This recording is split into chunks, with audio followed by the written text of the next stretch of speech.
Okay,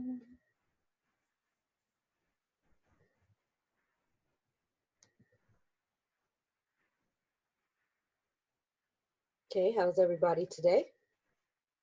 I'm good. You? I'm great, thank you. Good. All right, I'm going to wait just a couple of minutes for a few more people to join us. We're going to begin with meditation. We're going to talk about stress, and we're going to leave off talking about the Black Bachelor. Okay? Right. All right, thanks.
While we're waiting, are you guys enjoying the book so far?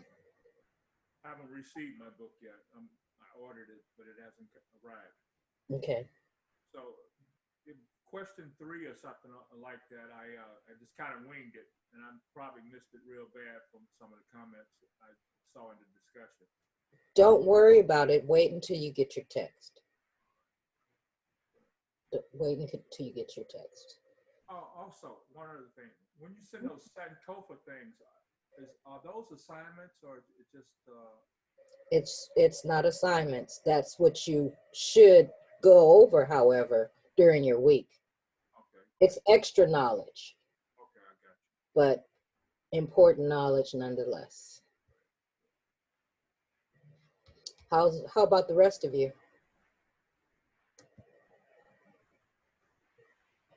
Aaliyah, did you get your book yet? Yeah, I got my book. Have you started reading? I started reading like the first 5 pages. Mm-hmm. Any thoughts? Huh? Any thoughts? Not yet. Okay. That's because I haven't got deep into it yet. Okay. Well, I hope you all will like it. It's not light information. It's kind of deep, but I like it a lot.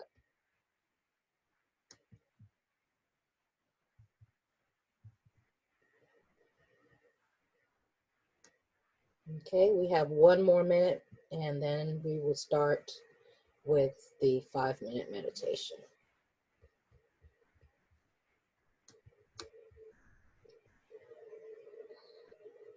Hey, Professor Orvis. Hello. How's it going? Great. I'm sorry, I missed last week. I didn't realize class was starting last week. I'm sorry, not last week, Monday. Uh-huh. Um, so I'm here now, but I'm also, it seems like I'm having some issues with Zoom, so it keeps kicking me out and I keep rejoining. So if you see me like bouncing in and out, I don't know what's going on, but it's been happening since we got on this call. So Well, I'm glad you just a made heads up on that. Thank you. I'm glad you made it today. I'm not sure if you read all of the notes that I have up there. These classes, I want to have a space where you all can come to live, but they're all going to be recorded and posted for your convenience, so you can view them later and still get the content. So if you're not able to come, it's okay. You're not going to be penalized for that. So I just appreciate you all being here today. It's much better for me when I can meet with you all, but you understand. Or I understand you all have lives. Welcome to this 5-minute guided. Oops, hold on one second. I understand you all have lives and may not have anticipated that this class would have a live component. So just keeping all of that in mind. Okay, so let's go ahead and start with the meditation. Just find a quiet spot and she will actually walk you through all of the instructions for the meditation. Body scan. Start by sitting comfortably with a straight back and close your eyes. Rest your hands gently on your knees or cup them softly in your lap. Relax your neck and shoulders. And as you become still, bring your attention to the breath. The calming breath, the soothing breath, the breath that connects the mind and body. Notice how it draws into your body and as it leaves your body.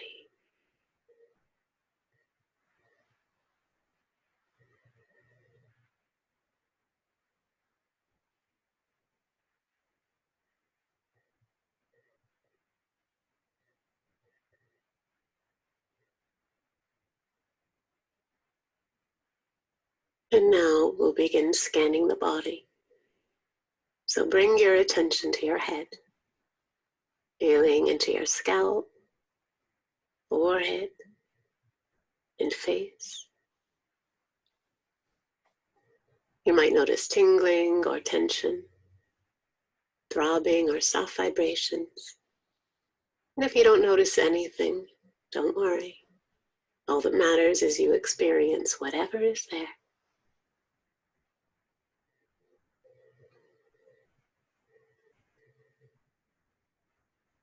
And now lower your focus to the neck, letting the throat and sides and back of the neck soften. And if you notice any tension, see if you can allow it to relax.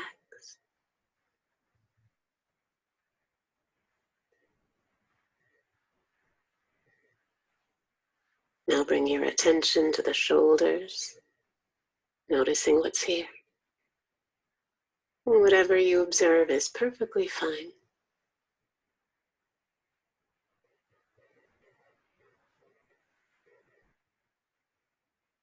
Bring your attention to your arms and hands, observing any sensations that arise on the surface of the skin or deeper within. Inhale and exhale, softening this entire area.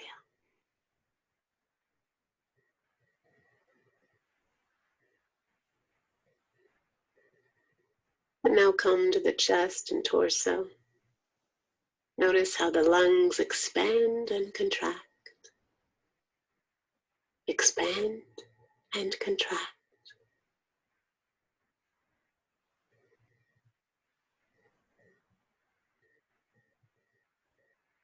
drop your attention to your abdomen. Notice it filling up with air. And then on the exhale, slowly emptying.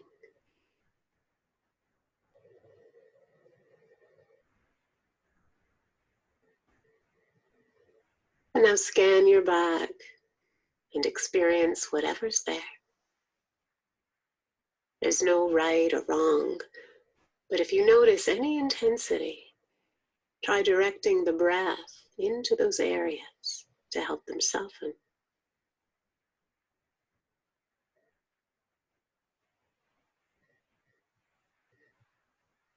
And then bring your attention to your pelvis and hips. Notice where you make contact with your chair.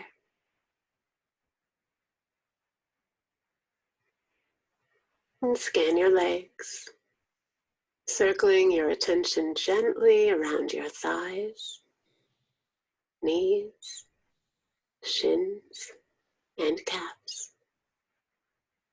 Then all the way into your feet and your toes, letting them relax and become soft.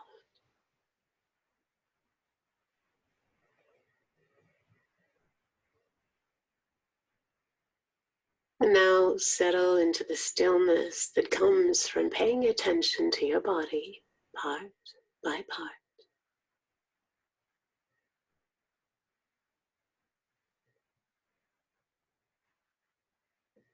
And when you're ready, wiggle your fingers and toes.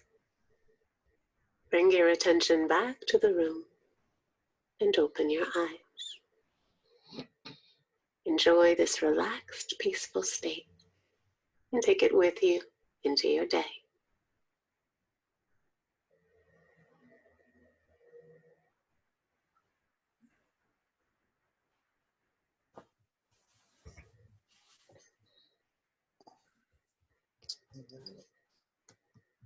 How's everybody doing? Good, I hope.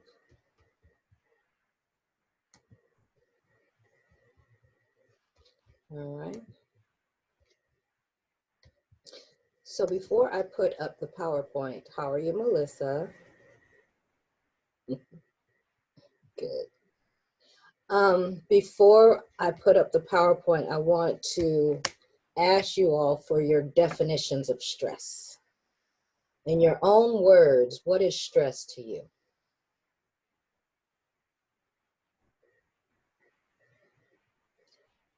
You're actually muted, Melissa. Sorry. Hi. Say hi. Nice to meet you. Nice to meet you. Thank you. Definition of stress is something that almost feels like out of your control. Mm. A hold of how you feel, and it's hard to maintain. It's something that feels out of control and hard to maintain sometimes. Okay. Anyone else?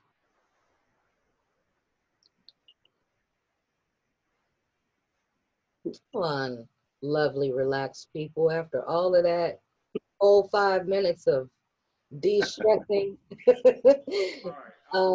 Especially, let me just say this, Mr. Jones, especially, I would imagine that your definitions of stress have evolved over the last couple of months as a result of COVID.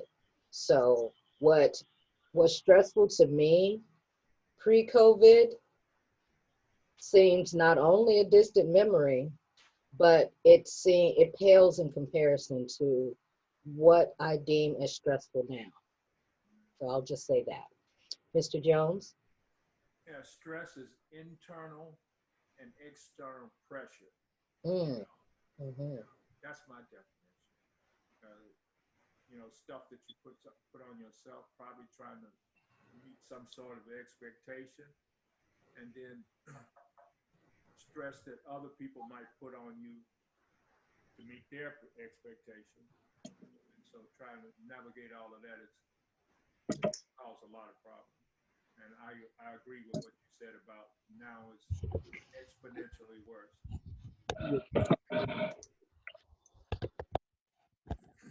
Well, I think looking in the mirror is stressful right now. I can't get my hair done. And, it's just different. I think, No, I at least for myself, I took a lot of things for granted.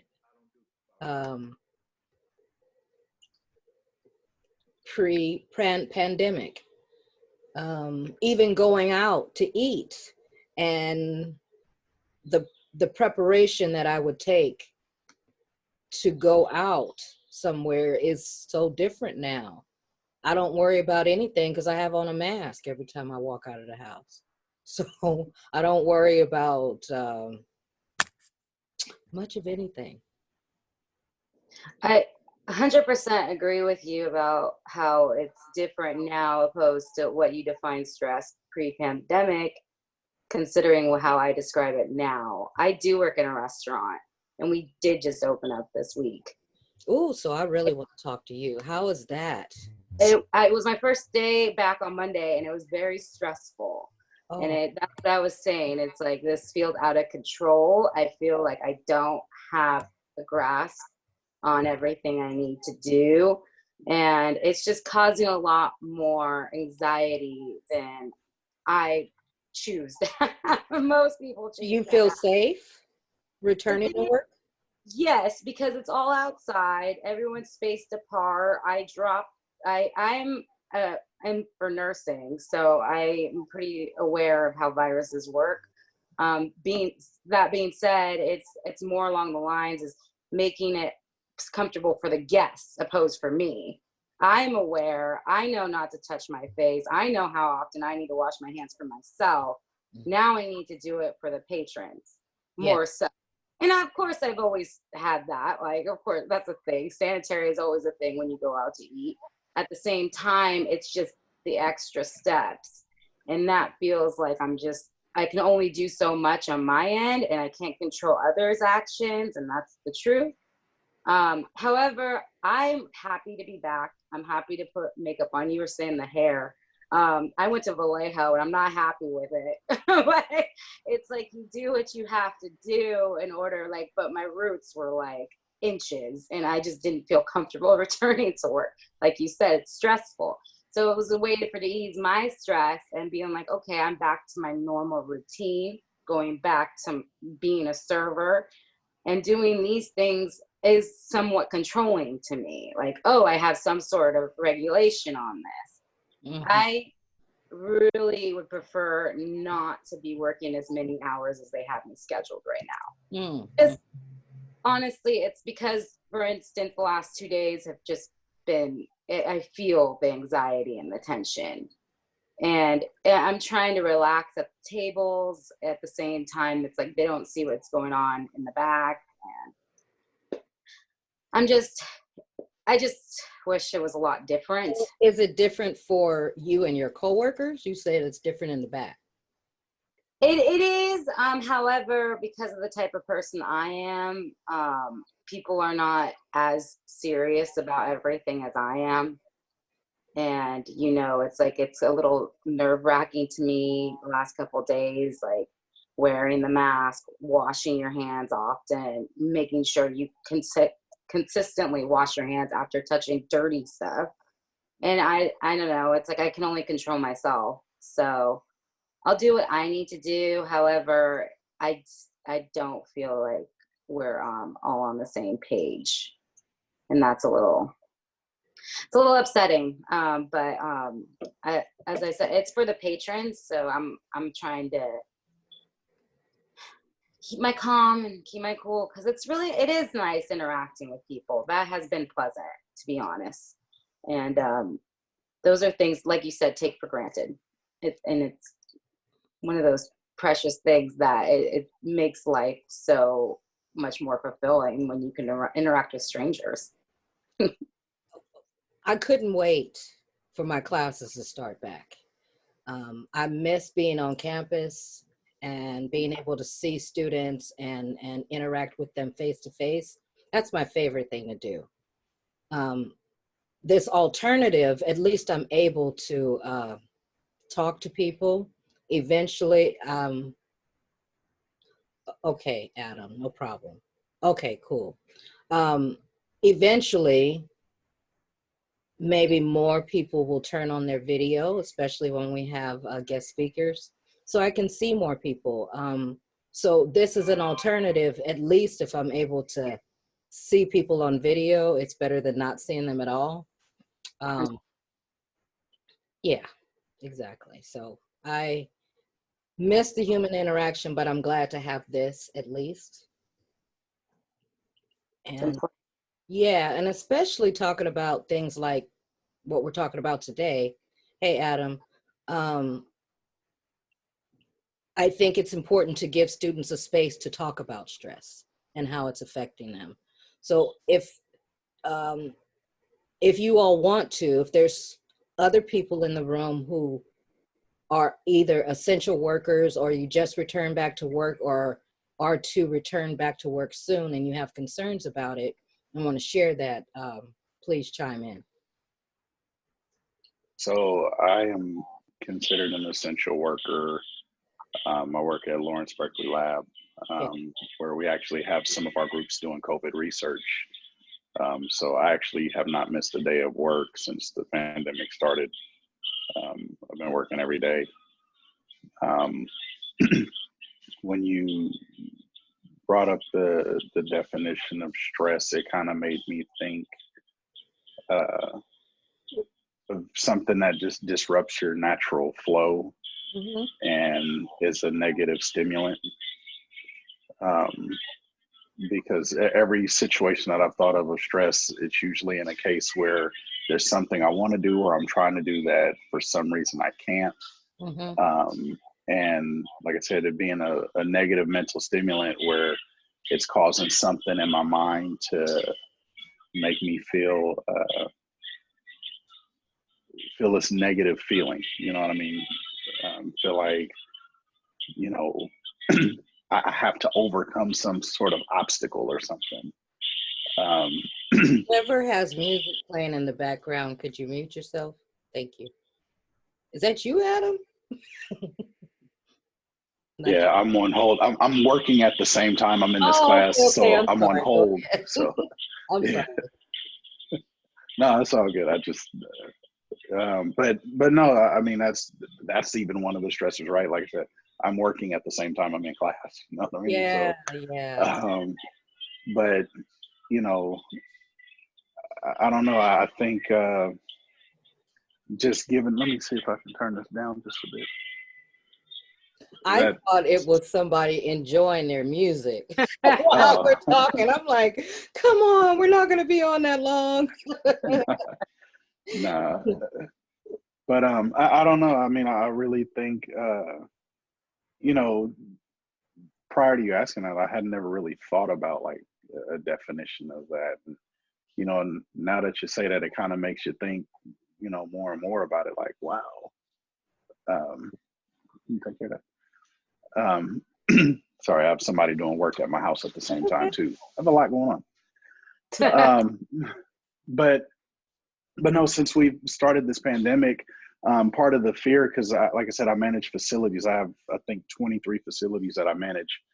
And, you know, one of the things was my crews, right? So my crews had a lot of deep concerns, like, hey, what if I get sick or whatever, you know, I'm coming into work every day, you know, I'm being exposed to this, you know, what if I take it home and I infect my kids or my family members and things? So this has definitely been a new level of stress, because like I said, I have to look out for my crews, but then I also have to look out for myself and my family and things, you know, so this is very far reaching. And everything we do, we have to take extra safety precautions, because even though we're trying to do COVID research and we're trying to resolve issues and things like that, you know, there's still the risk. We actually had a couple of people that did contract COVID at the job. And I think one of the guys that retired recently contracted it and passed away. So it's been a lot going on.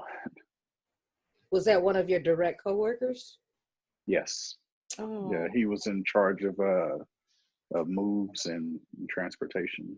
He is now, and he was, you know, fairly young. He was in his mid 50s. Mm. So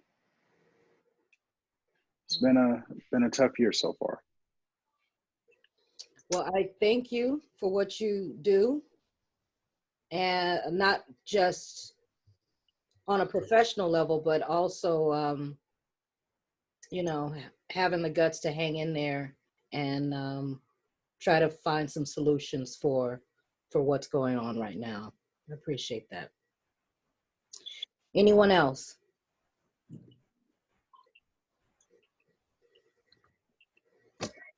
Okay, so here's my next question.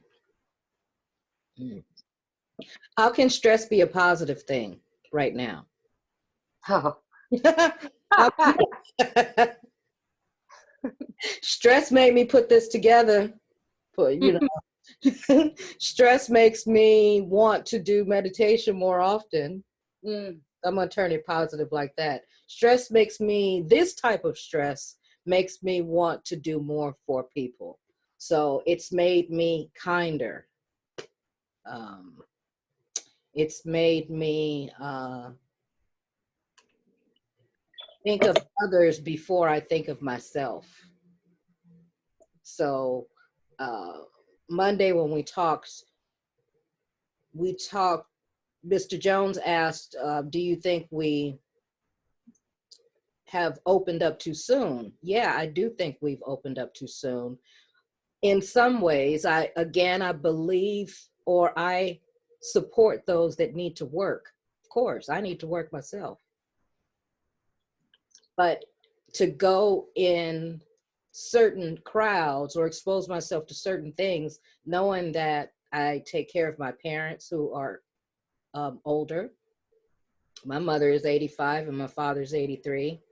And I don't want them to contract it because of me. I have small children around me. I have pets around me. I don't want anyone to suffer as a result of my actions. So being more kind and thoughtful and willing to check on people that I haven't spoke to for a long time and things like that, for me, that has made it more positive. Or this is the positive things that have come out of this time. Anyone else? You made all valid points, and actually a lot of them, yeah, resonated with me, especially the whole contacting people I haven't spoken with regularly. Also, like my family, who's all over the West Coast, we're able to do these Zoom meetings, so those are really pleasant. Just coming together with groups of people you wouldn't be able to, just because everyone's kind of spread out. And I have friends who I was like, I will never talk to you again. And now I'm like, girl, I just want to hear your voice. So yeah. I'm that kind of person anyway, but it's happening more often than it typically does. And honestly, especially considering all the issues, civil rights issues and everything going on too, makes you not want to just focus on, well, for instance, I'm a nursing student, so like I'm way like before I finish, but when I do, it makes me definitely want to help out like disadvantaged people, to be honest, because you know, I did grow up poor, and I saw it. Like I saw my mom struggle. So like you're kind of damned if you do, damned if you don't. So I can't have some sort of knowledge and not do anything about it. Like you think of things like that during these times. It's like you can't just not share your knowledge just because people are not privileged enough to have financial stability or anything, you know? So it's just one of those things where you do want to and that's your community too. So it's like, Absolutely. I mean, like we live in, I'm assuming you live in the East Bay, and like this is like, you know, you have your haves and the have, and that's everywhere, but it just seems like very dramatic. Like I cross the street and I see difference. And that's what's really like different about living where I live. So it's just seeing that and like that coming to mind that. And then you also have an essential worker who's saying she's dealing with people that don't have shelter. So I mean, hearing her talk, it's like that's amazing. She's doing amazing work, and it's like it makes me want to, like, listening to people's stories or even Adam's. It's like it makes me want to help somehow, not just sit here. So those are positive things I feel like that the stress is given to us. The strength of the human spirit, huh? Exactly. Yeah, that's nice. Mm-hmm. Anyone else before I pose another question? Okay. So how do you guys relax? Finding positivity is one thing, but how do you relax?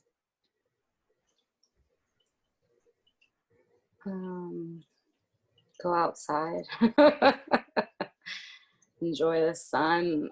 We are fortunate to live in California, so enjoy that beautiful weather. Hi, Nikisha. Hi. I relax by doing things that usually don't require like a lot of brain activity. I know it sounds crazy, but No, it's perfect. cartoons and things like that, like just sitting there and I can just sit and if something's on, so it's like grabbing my attention so my mind doesn't wander to things that stress me out, but I'm not actually like doing anything. Cartoons are my go-to. So which your favorite? I watch Rick and Morty. It's on Adult Swim. It's like late night. It's kind of raunchy, but it's funny. I like that one too. I'm a big Bugs Bunny fan. I love the Flintstones. Oh. I'm old school. I've been watching all the Simpsons, all rewatching the Oh, predictions. the Simpsons are hilarious, right? Yes. I took a picture with Homer Simpson when I was in college. I still have that picture up in my room. Yes, Wow. things that are mindless, as you put it. You know, they're great distractors. Yeah, and also sometimes like I like puzzles too, but the thing with puzzles is they take all of my attention, so I can't think of anything else but the puzzle. Right. So that's a paradox, kind of. Yeah.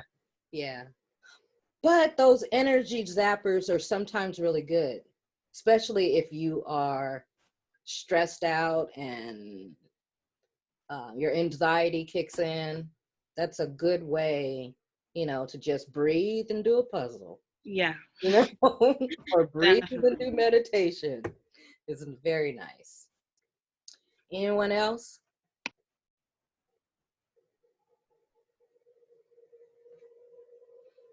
Okay.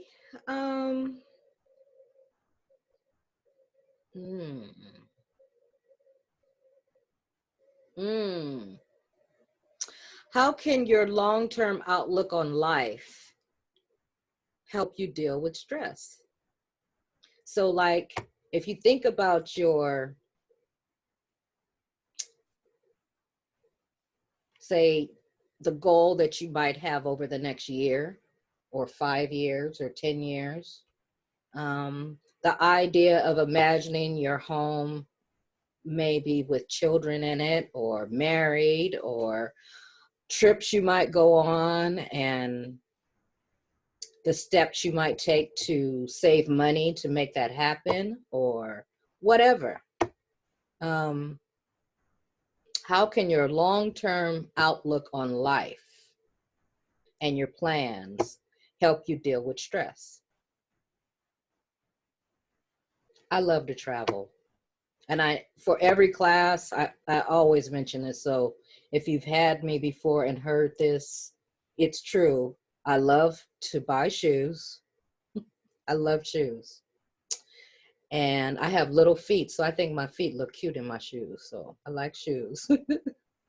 And I love to travel. I love being around children. I love my animals.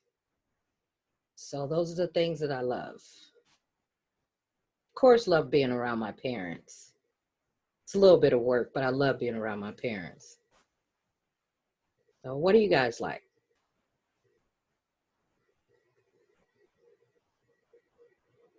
I feel like I'm talking way too much. No, no, it's okay. But, That's what we're here for. yeah, it's for everyone. Exactly. Mhm. I love to travel too. That's one of my big things. Actually, the last few years I've been traveling anywhere that's like nature, like nowhere far, just close by. Just being out, like that's actually my background is the campsite I like to stay at. You like, oh, that's very nice. On the You like river, fish? yeah.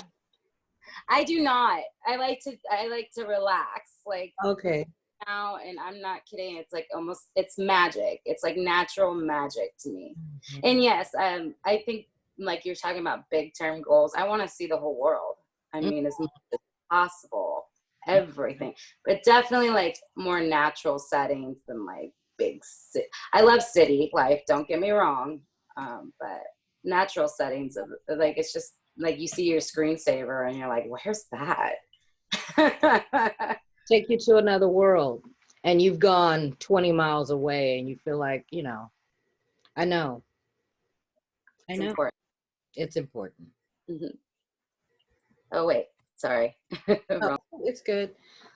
Anyone else? Anyone else?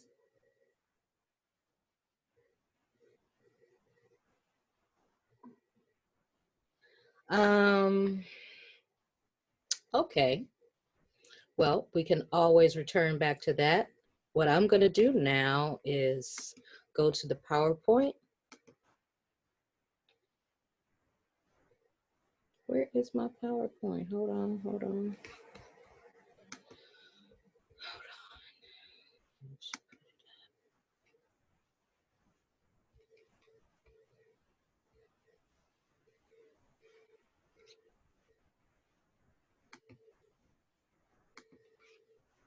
Okay.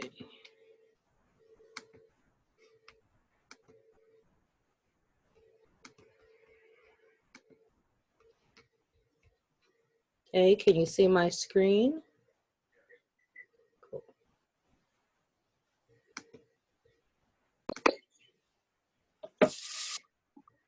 All right.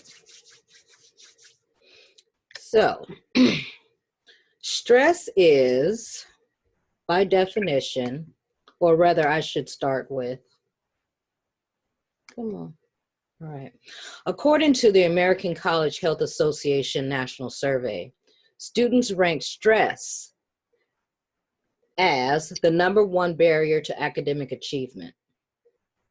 The definition of stress that I'd like you to make note of is the non-specific response of the body to any demand made upon it.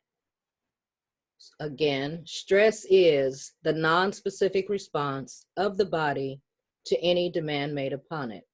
I am going to post this PowerPoint so you actually don't have to take notes, but if you'd like to take notes, here we go. So not only is it important for us to know what researchers have provided for us as a definition of stress, our own definitions of stress are very important as well, because we need to know how stress relates to us and how we relate to it. Stressors are specific or non-specific agents or situations that cause the stress response in the body. So they're very specific things like the weather, or what you've eaten today, or things like that. All right. There's 2 different types of stress that I want you to know about. One is eustress. Eustress is negative stress that depletes the body's energy.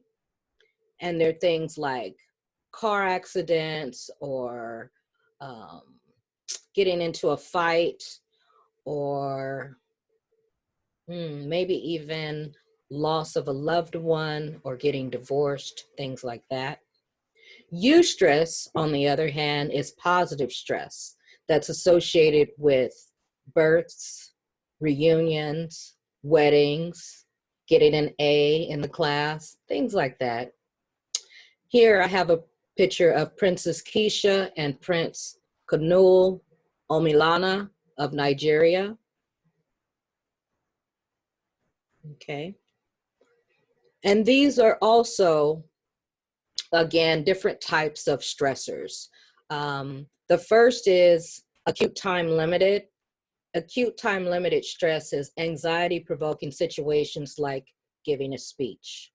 I'm not sure how many of you feel about public speaking, but giving a speech for many people is one of the most anxiety provoking things that they could ever imagine themselves doing.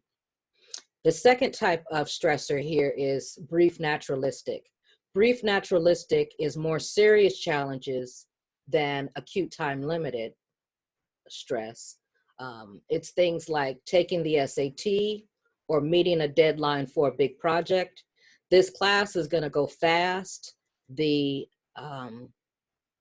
final is a month away, and just knowing that might bring some of you stress, but know that I'm going to prepare you for every step of this class, so don't be worried about what's to come. You're going to be well prepared for the final once we get there. The third type of stressor listed here are life change events, and they're things like planned and predictable occurrences such as having a baby, graduating from college, or losing a home in a fire. Even though having a baby is a positive stressor, it's still life-changing. And for those of you who have had children, you know that changes your life from that moment forward. Okay, graduating from college. The excitement of graduating from college is,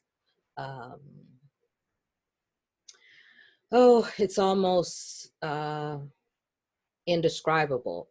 But along with that excitement is the anxiety of what comes next. Even if you've already done an internship or already have a job lined up, you're still worried about maybe paying back loans or making it through that probationary period, or even the degree that you have, are you happy with what you might be able to do with that?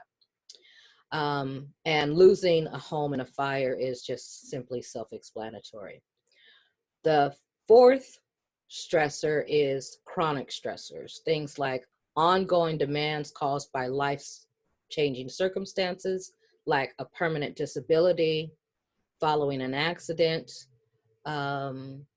If you have chronic health conditions like diabetes or high blood pressure or heart disease, you're dealing with the stress of the fact that you have to maintain a certain lifestyle or maybe take medications in order to stay healthy. So that can be a stressor. Distant stressors are things like traumatic experiences that occur in the distant past, like child abuse, but still have an emotional and a psychological impact on you as an adult. And with those distant stressors, getting some type of counseling or joining a group of other individuals that may share the same type of experiences and being able to talk through those things help those distant stressors not be quite so stressful in our everyday lives. All right. All right, so again, talking about how COVID has impacted your life, I'd like for you all to chime in here. For some of you, COVID hit at the beginning of, or actually not just the beginning, it happened several weeks into the spring semester. So you may have been taking classes on campus, and then all of a sudden, everything changed. So can you share with me or us a little bit about how that may have impacted you? Whether you're a part-time student, a full-time student, if you're concurrently enrolled, um, being a high school student and a college student at the same time. If this is your first time coming to college and all of a sudden what you anticipated your experience was going to be, and now we're dealing with this. Or if you're a returning college student and um, you never had to deal with technology before, and all of a sudden everything you're dealing with is technologically related, that can be stressful. Yeah, I had been ill for about 3 years, Mm-hmm. and in December I had to get out. I didn't die. You know what I'm talking about, and so I decided I needed to get out of the house more. And so in December, I signed up for some classes, and I started getting out. I went to Chabot, and there was another place that I'm taking some classes. And so I had hoped that would bring me out of, we talking about all of the stress, a lot of stuff, chronic situations and stuff, and I was hoping to get back out in life and try to do the best that I could do, because I do have some illnesses and injuries. And so when this went down, it was like being put back in the same place and not having any power again. You know what I'm talking about? I wanted to get up, I decided to get up, and then things outside of myself put me back in the situation. Also, because I was enrolling, like I said, in these classes, I had to learn technology that I didn't expect to have to deal with. I wanted to go to school to kind of like co-mingle and learn from interactions with other students and stuff like that, and I had to, part of it, I don't know, it's been good that I did learn some technology, and we're doing this right now and talking about this right now, and I think this is a healthy thing that we are having this conversation. Yeah.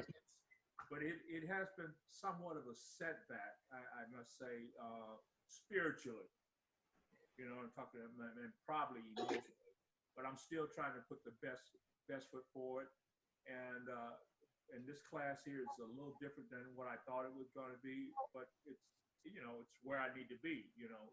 People are actively discussing real issues and how they affect your life, your health, and stuff like that. And so I'm glad that I'm where I'm at right now.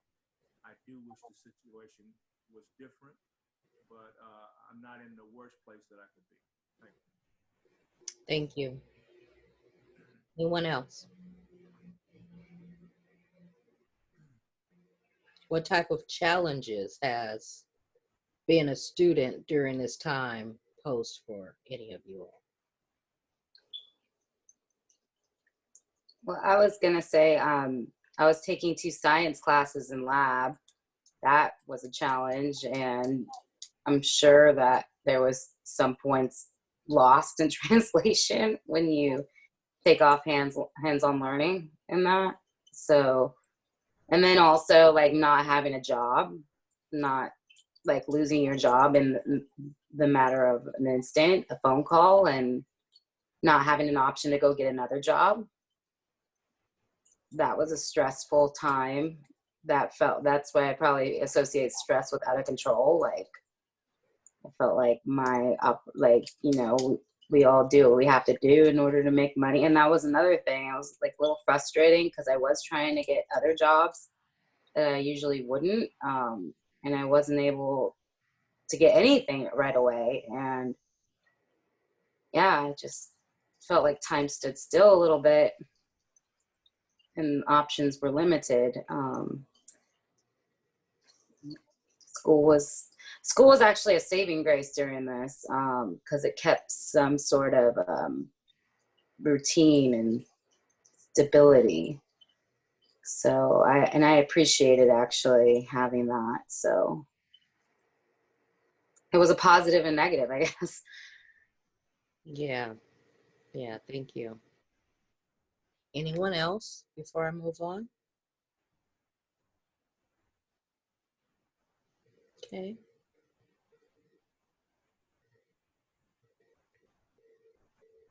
Okay. I'm just gonna read this here. So some of the gender differences that might be experienced, might be the experience women might have, and the different experience a man might have in relation to stress. Women, aside from common stressors, more than men reported feeling hopeless, overwhelmed, or exhausted. And they scored higher than men in feeling stressed about having too many things to do at once. And your book also says that women use more emotion-focused strategies to work through their stress. I think this is a generalization, and this is more,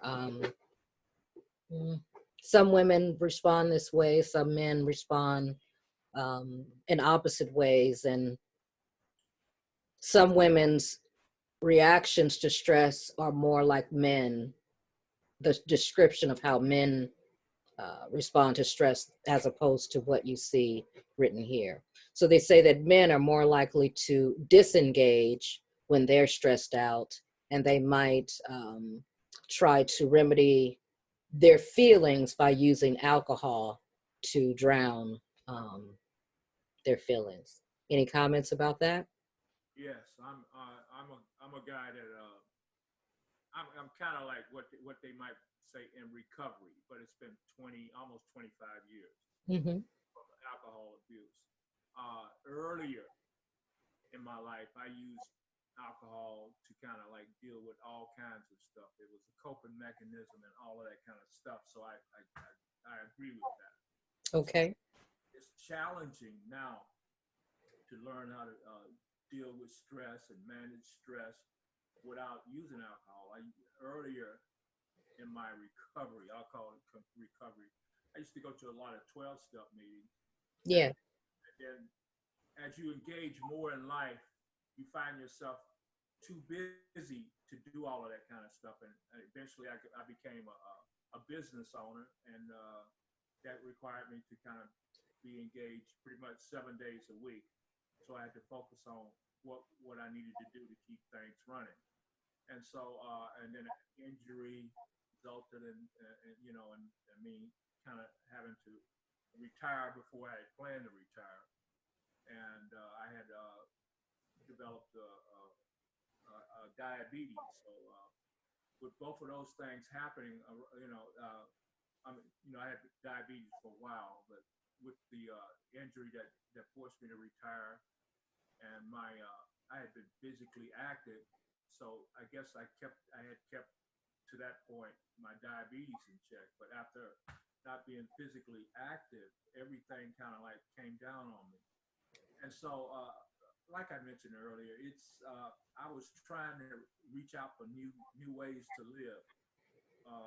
Going to school and stuff like that was to get me out of the house, because I had almost, I don't know, I almost given up, and so with me in this class doing these kind of things like this, it's a way for me to find ways to cope with other problems in life.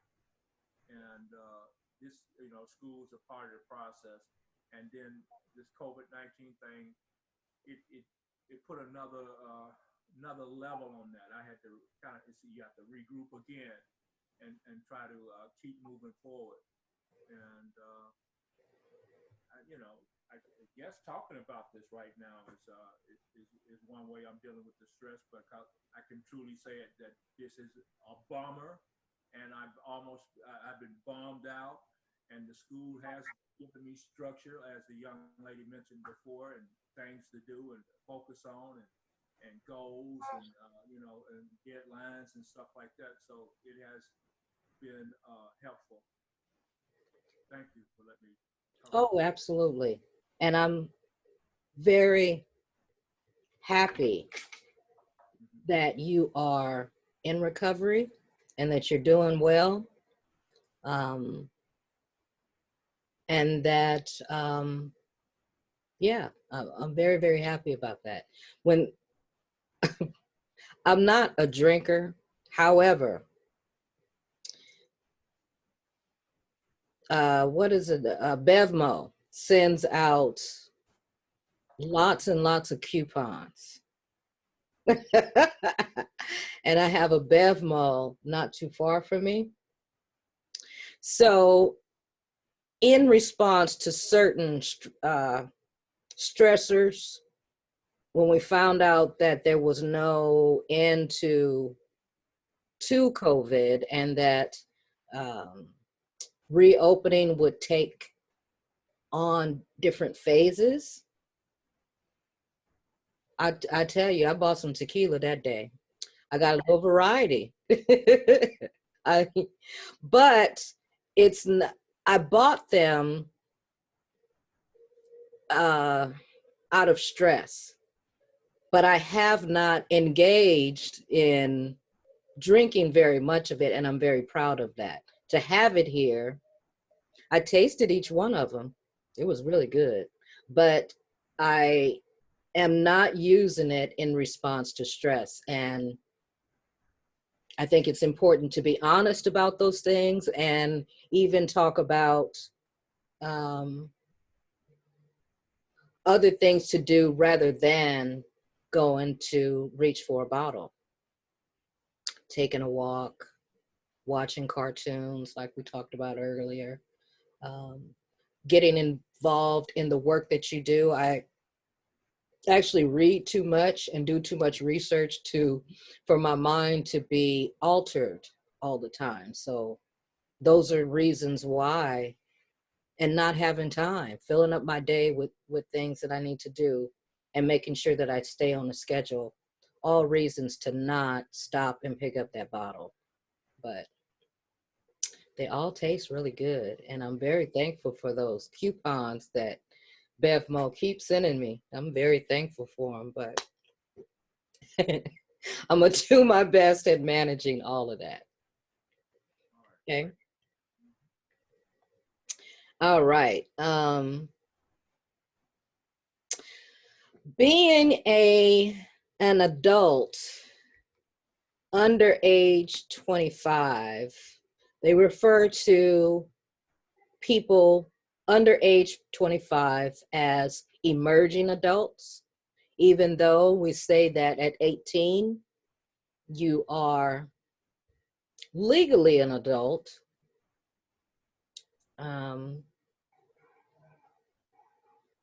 As you are legally an adult, but you also have to take on adult responsibilities at 18, and everyone's not ready to do that. Having a driver's license, making sure that you have a plan for what's going to happen in the next few years, making sure that you're registered to vote and actually get out and exercise your vote. All of those things, sometimes you may not be ready for at 18, but America expects that those are the things that you should be doing. So I want to know, how does it feel to be an emerging adult? Do you tend to be more emotional when confronted with life's challenges? Does that describe you, or are you different? And those who are over 25, do you think that the difference between, I don't know, 18 and 25 are real? Do you think that if you're over 25, you're better able to make decisions and take the responsibility that comes with those decisions better? What are your thoughts?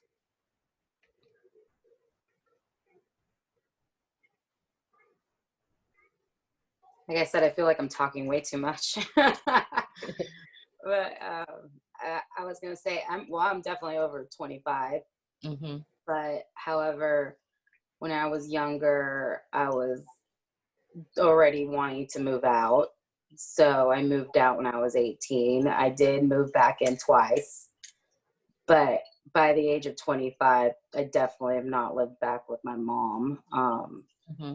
However, yeah, I always had a drive to like want to progress as an adult. But I'm 37 now, and I feel like between 18 and 25, yes, you change dramatically. Between 25 and 30, you change dramatically. Between now 30 and now, I changed. I don't know as dramatically, but definitely changed. I think it just has to do with a lot of the circumstances that you had growing up when you were underage and not considered an adult. Yes. And I think that just changed. That's just different from me opposed to another 25-year-old. Yeah. And honestly, sorry. Go ahead. I was gonna say, and honestly, especially living where we live, I can't even imagine being under 25 and thinking about moving out.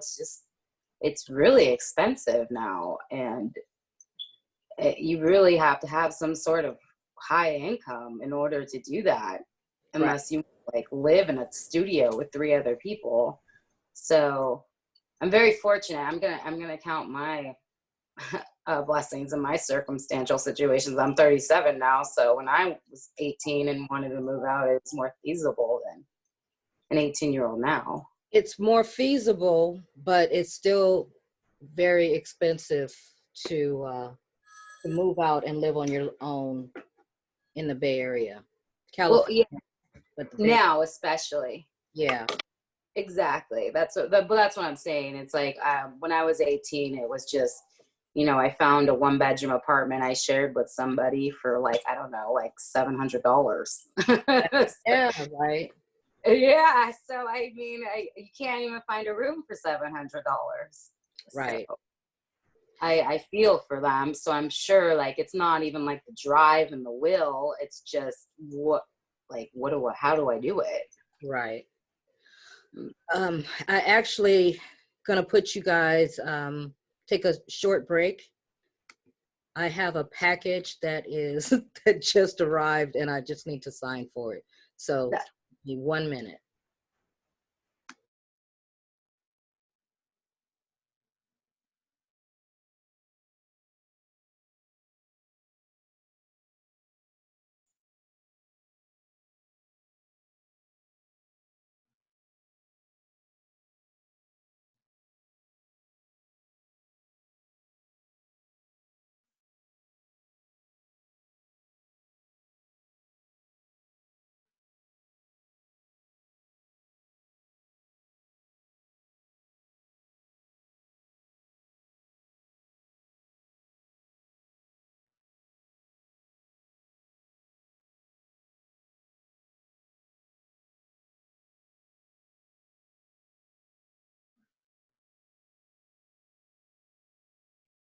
Okay, I am back.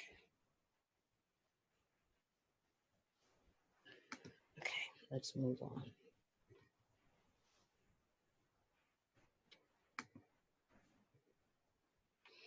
All right, so another aspect of stress is stress that minority students might experience. Minority stress refers to negative experiences in the campus environment that students perceive to be linked to social, physical, or cultural attributes characteristic of their racial or ethnic group. Among the forms of minority stress are university social climate stress, intergroup stress, discrimination stress, within group stress, achievement stress, cultural stress, and acculturative stress. Before we have a conversation about it, I just wanted to give you an overview. We're going to talk about a few, going to introduce to you a few definitions, and then we'll go from there. Okay, minority stress. I know you all probably have heard about microaggressions. Microaggressions are subtle racial expressions, and they're things like microassaults. Microassaults are conscious, intentional actions or racial slurs. Some of what you've seen in the news recently are more micro assaults. Micro insults are verbal and nonverbal communications that convey rudeness and insensitivity. So they could be images or signs or messages on people's t-shirts or things like that. Bumper stickers. All right. And then micro invalidations are subtle communications that exclude, negate, or nullify the thoughts, feelings, or experiential reality of a person of color.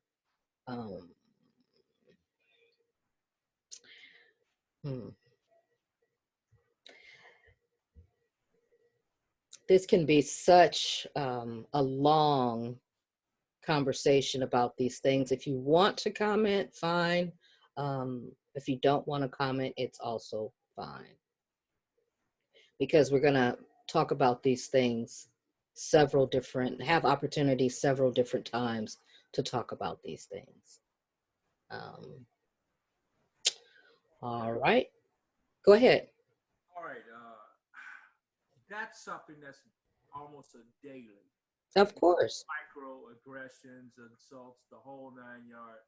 And being at school on campus or something like that doesn't change any of that. You know, you see all the slogans and stuff like that, but in reality, I have experienced, you know, even in this little brief time that since December to now that I've been going to school in 2 places, I've experienced a lot of this. And how do you deal with it? Like I said, I used to deal with this kind of stuff with coming home and drinking and until it was time to go back to work the next day. But I can't do that to myself no more. That was abusing myself. And so, once I got conscious of that, I think the thing is now is to try to find a way to not let those assaults and stuff hurt you. You know, it's called trauma. It's some trauma on some levels. And basically you just want to be a human being doing things that's human. And sometimes you get these people with attitudes that you don't belong there, you don't need to be doing this, you don't fit the stereotype, and all of this kind of stuff. And sometimes it's intercultural and stuff, and especially about the stereotypical stuff. And so you got to, I don't know, I think it's learning how to cope in spite of all of that kind of stuff. That creates a lot of stress. Trying to find out, find a way to deal with this stuff without letting it, I don't know, break you down, making you quit, or give up, or something like that. I wish I was more articulate, but that's, No, I think you're clear. It's difficult. Whether any kind of ism is difficult to deal with, whether we're talking about racism or ageism or what have you. It's all stressful. I want to say, or rather, I should admit that I've, of course, dealt with racism at Chabot, but it hasn't been the same as it has been in other environments. I think the faculty at Chabot is very aware, even if everybody isn't on the same page. I think they're very aware of how microaggressions in an educational institution can be very, very harmful. and those harms can last for a long time. So sometimes I have gone to administration about things that have happened, but I don't allow everything to escalate into a fight. Some things I laugh off. Some things I talk to my students about or my loved ones about, but I don't keep it inside me. That's one thing that I don't do. I have to say, I don't keep it inside. Everyone who has all of the insults, I would say, that I've experienced, some of them, the person was just trying to get to me. Sometimes it's a student that does it to me. Happens. I think I've developed a tough skin being at Chabot over 20 years and have figured out how to navigate this particular environment and know where I can go to be safe if I need to do that. So I do my best not to bring it home with me, but if I do, if it sticks with me that long, I do talk to my loved ones about it. Thank you. Anyone else?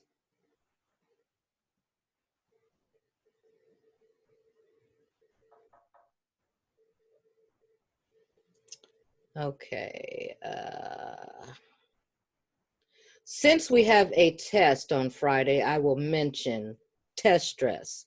Test stress can be real whether you know that you are going to pass it or not. So I just have to acknowledge that test stress can be real. Just the idea of someone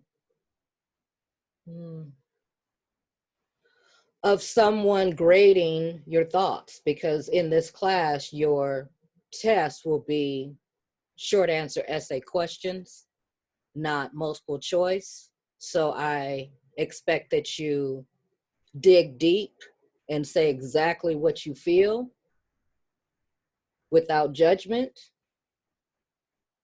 I want you to say exactly what you feel and know that there will be no judgment. That's important.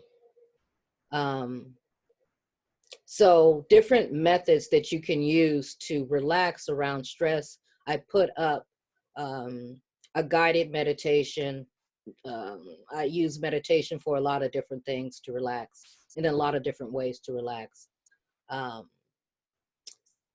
The subject matter for this first test will be watching the documentary 13. And as soon as we're done with this talk today, I'll open that up. I'll open up the film. The questions actually open tomorrow at noon, and the test is open until Friday at midnight. So just watching the documentary is what you need to do in order to answer those questions. And there is always an opinion question on my test. So on that question, I just want you to dig deep. When the test opens up, or rather when you begin the test, once you start the test, it ends in 60 minutes. So know that, don't open the test and walk away because the meter is running.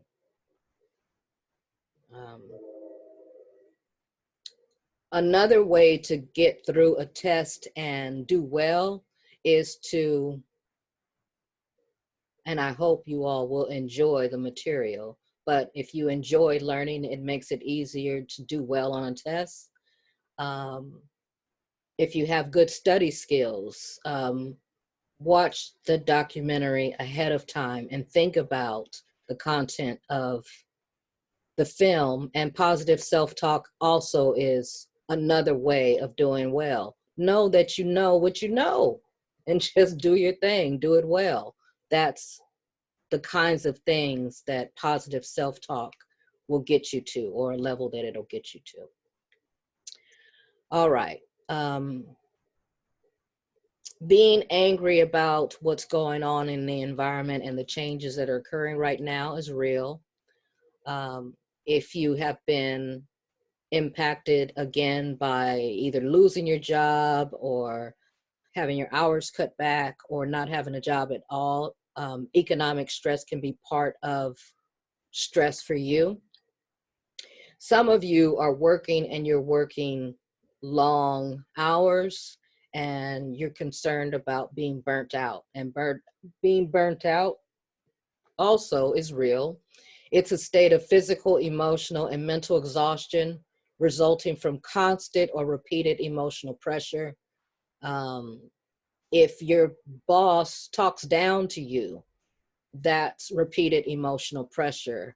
If, again, in this COVID, knowing that you might expose not only yourself, but your loved ones to the virus can cause unnecessary emotional stress. So be aware of that and do what you can to manage that. Okay, about 60% of men and about 50% of women experience at least one potentially traumatic event in their lifetimes. 90% of college women report having directly experienced at least one traumatic event.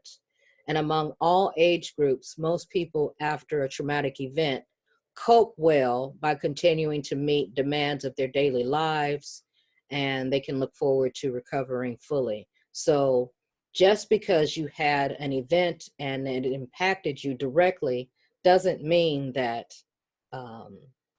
you won't be able to recover from that. Okay.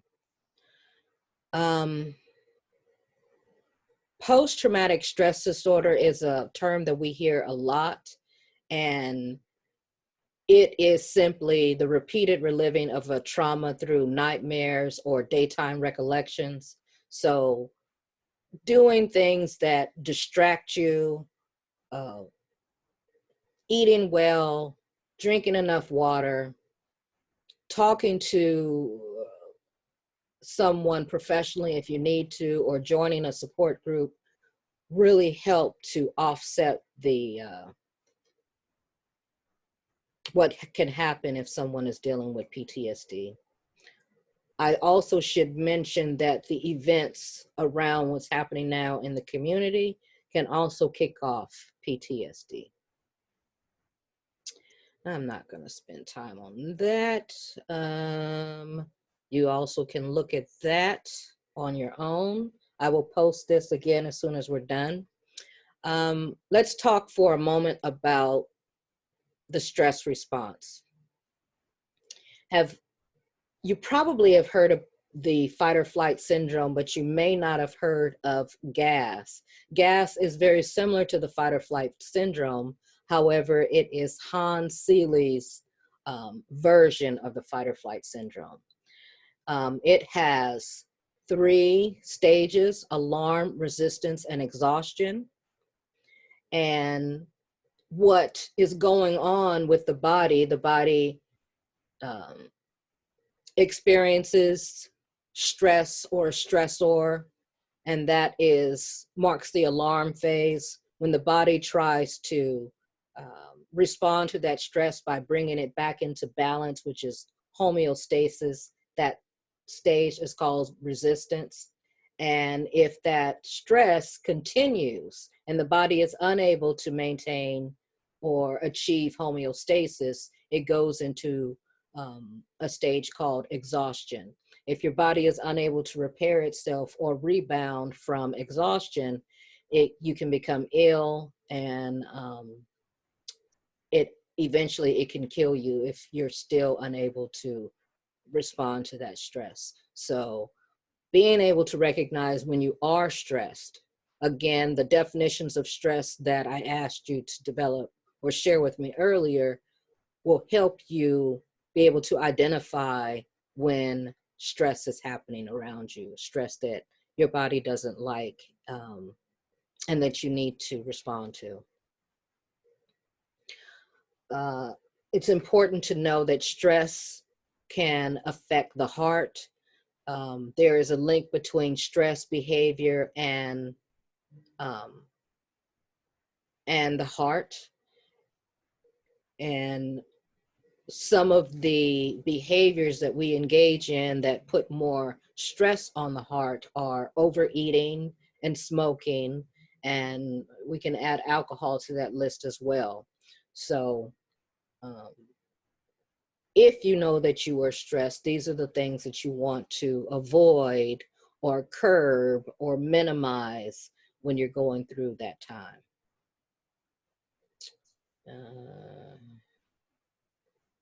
Okay, also important to make note of that traumatic stress can impair your immunity for at least a year.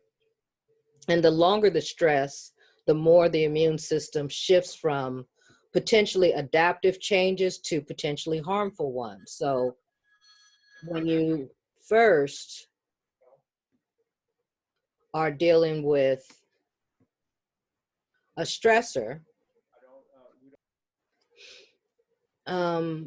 your coping mechanisms, your initial coping mechanisms might work for a while, but you might have to shift to something else because your body's ability to find that comfortable space might not happen quite so easily.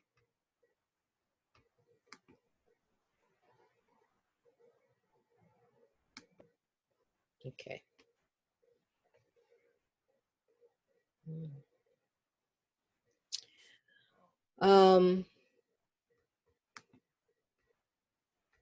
Get this off. All right. Let me go back up. Come on. All right. Stress can severely impact your gut or your GI system. It can decrease saliva, cause contractions, increase hydrochloric acid, constrict blood vessels, alter rhythmic movements of the small and large intestines. It can contribute to GERD. It can also lead to blockage of the bile and the pancreatic ducts. It also can increase the risk of pancreatitis, ulcerative colitis, and irritable bowel syndrome, or IBS.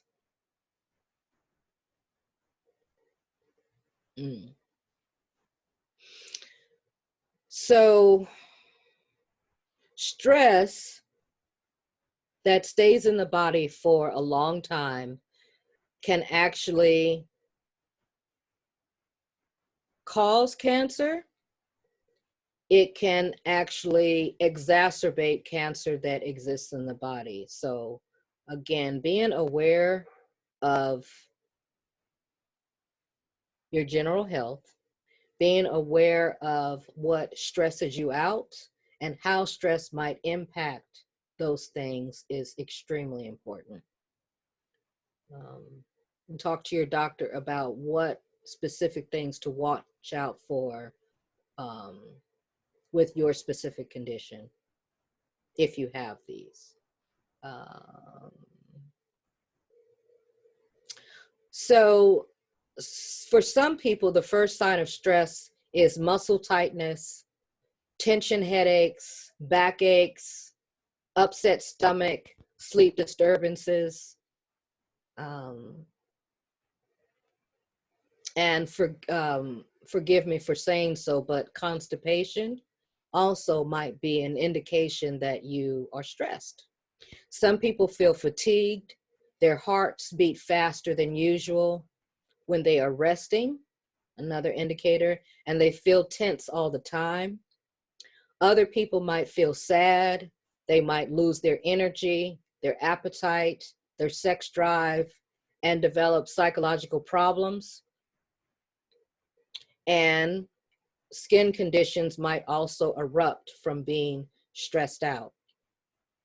Some people never know when they're stressed.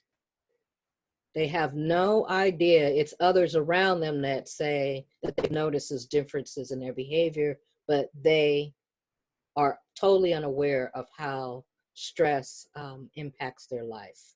I'm going to go past this. Meditation, or before I go to meditations, but those people who are unaware, we really need to watch out for them to protect their health. Okay. When managing stress, writing down what happens during your day is a very good way of figuring out your patterns of stress. Exercise. I know exercising right now outside might be a challenge, but exercising indoors or doing some indoors and a little bit outdoors might be a good way of you carving out some time for exercise, because no matter what's going on, we still have to be healthy. Other ways to relax might be progressive relaxation, visualization, guided imagery.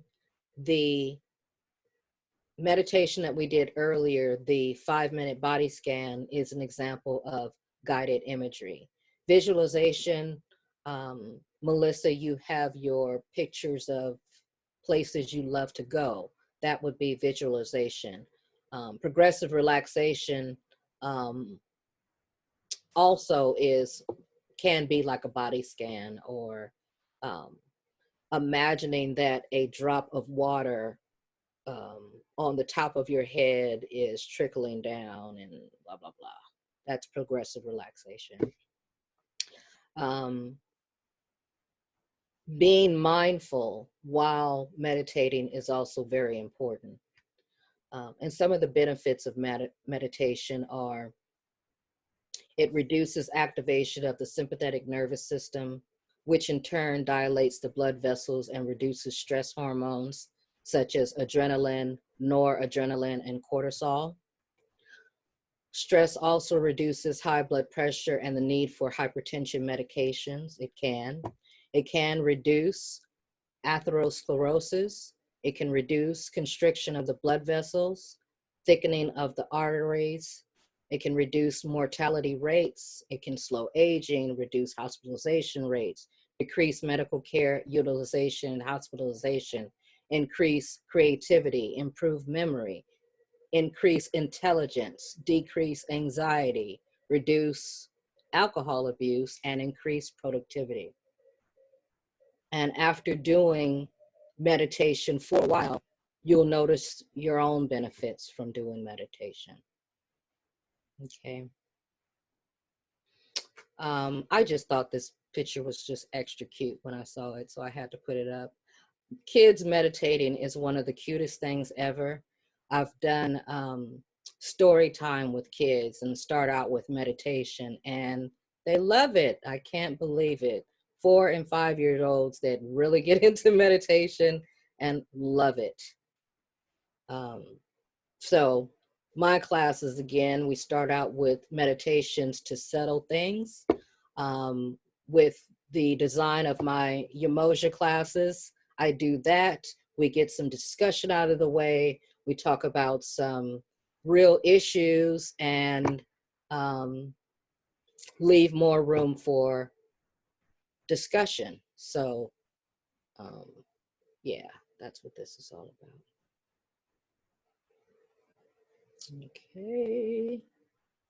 All right. One last thing before we talk about some other fun stuff is time management. If you're not able to manage your time effectively, that in itself can be a stressor.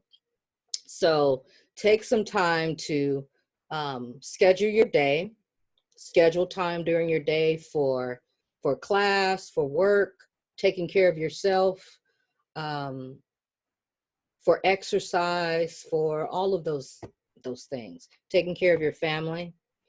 Develop a game plan, identify time robbers, like, I don't know, for some, TV is a time robber. For others, maybe being on social media is a time robber. You know, you just have to identify which activities are least important in your day. Make the most of classes, develop an efficient study style. Some of you need to be in quiet, others can have noise around them. Others like to study by themselves, and others like to study in groups. So figure out what works for you and do just that. If you need study groups, we can arrange that in this class.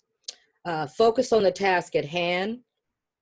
Turn elephants into hors d'oeuvres. What I mean by that, don't look at the issue or your day all at once. Look at whatever those tasks are and break them down into something that is manageable. You might have 10 hours of work to do, and you do 2 hours a day and get that work done, you know. And keep your workspace in order.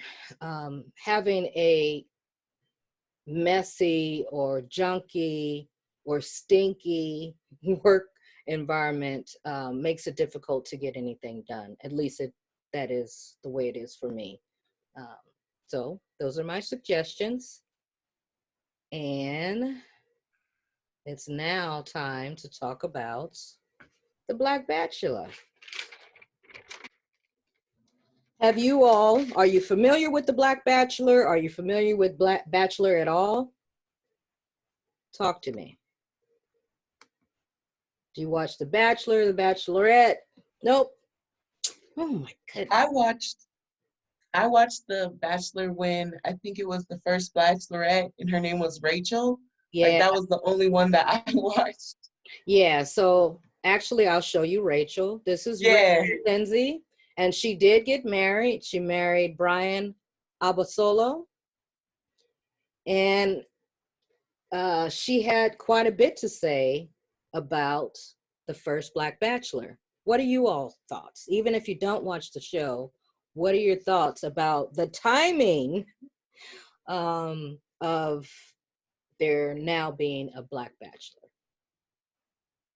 Me personally, I'm always excited when there's a Black first, although I feel like this has been forever, and it's like an unnecessary amount of time has passed for this to finally be happening. But I still get excited whenever I hear there's first in anything, so I think it's pretty cool. So you know that Michael, is this Michael Jones?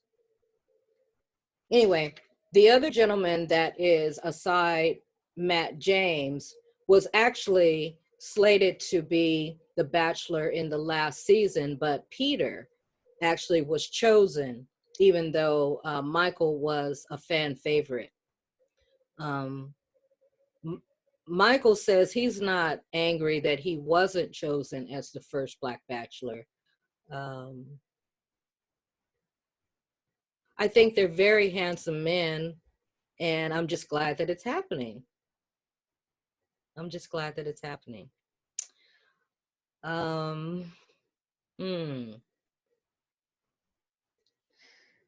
I have so many thoughts, and I really,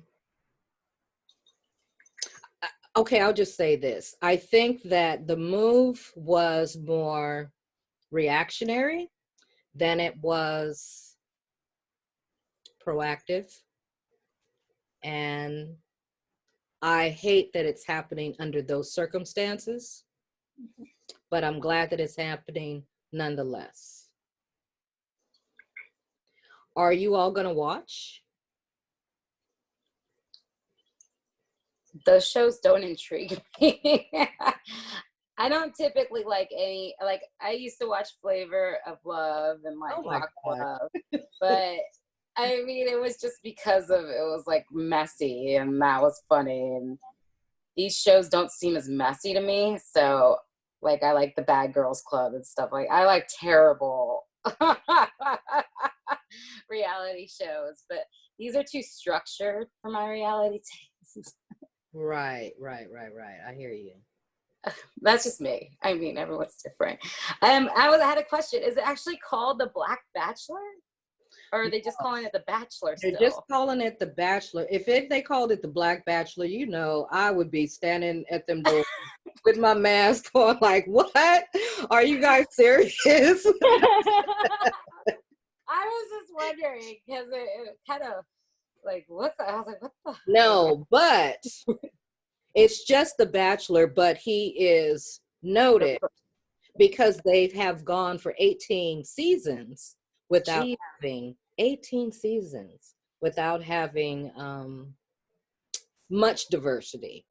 Juan Pablo was, I believe, the first bit of diversity that we got, and he is Venezuelan. Wow. Yeah. But as far as bachelorettes, it's only been Rachel broke the barrier there, but I don't recall there being other females that were ethnic, people of color. I think that's what, like Vanessa Williams, that's what makes me think of situations like that. Miss America and stuff.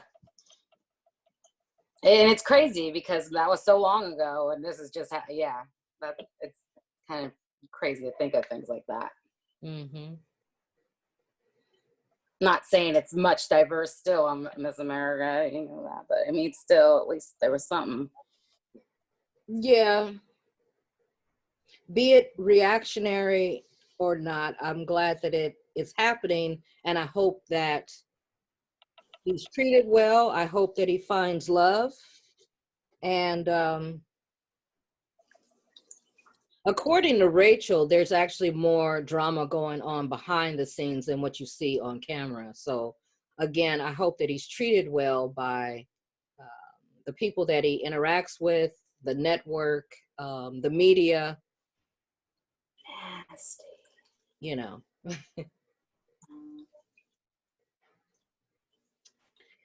All right, good people. I just wanted to put it out there. So I'm actually done with what I wanted to cover today. Are there any other comments before? Oh, I should say this, that I did speak to Nurse Tina last night, so she's excited about Monday. She's got a great presentation for everybody, so I'm going to send out a notice reminding everybody of that. And I look forward to seeing everybody on Monday. But are there any other comments? No?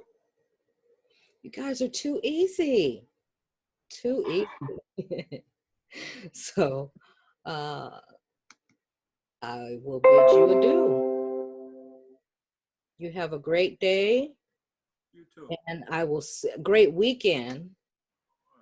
I will see you on Monday. I will be online tomorrow, all while you guys are taking your quiz. So if you have questions, I should be able to respond right away. Yeah, I think that's it. Oh, are we able to watch the documentary a couple times? It's not just like once, right?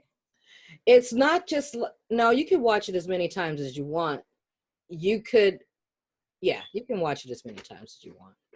So I'm going to go ahead and open it up right now, and I'll post this PowerPoint as well. Nice. Okay. If you have any questions, just let me know. Hey. Thank you. Have a great day, you guys. Great weekend. You too. Thank you. Bye-bye. Bye, honey.